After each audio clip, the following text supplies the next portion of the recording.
Today we have a feature preview showing off one of the government mechanics for the Sith in the first upcoming version for Revan's Revenge. Because the era is so heavily dominated by RPGs, trying to get a bit of an RPG-inspired feel for some of the faction mechanics has been one of our goals, and that's a bit of the inspiration behind today's Rule of Two mechanic. Now first, you may be thinking, but the Rule of Two came several thousand years later, and that is correct.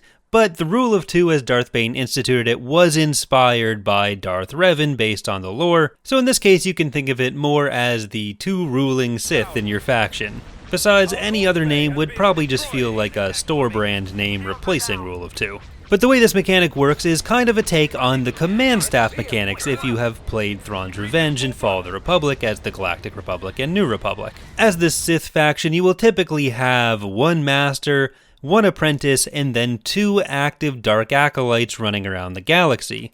There will also be a pool of potential acolytes that you can get, and this will all be displayed in the government overview menu. With the Sith Order always being built around trying to gain more power for themselves, and definitely not being willing to give up that power, the choices you make with the Sith are going to be a bit more permanent and drastic than just hiring and retiring different command staff members. Primarily, this progression is based on the ambition of the apprentice. This is a value that you'll also be able to see in the overview menu, in which increases passively over time as well as with certain actions. Once the apprentice's ambition reaches the maximum of 100, they will challenge the Sith Master, and then you have to choose which one you want to support. With them in power as the new Sith Master, one of the two acolytes serving under them before will be chosen as their Sith apprentice. And then finally, a new acolyte will be picked among the pool of available Sith in your faction.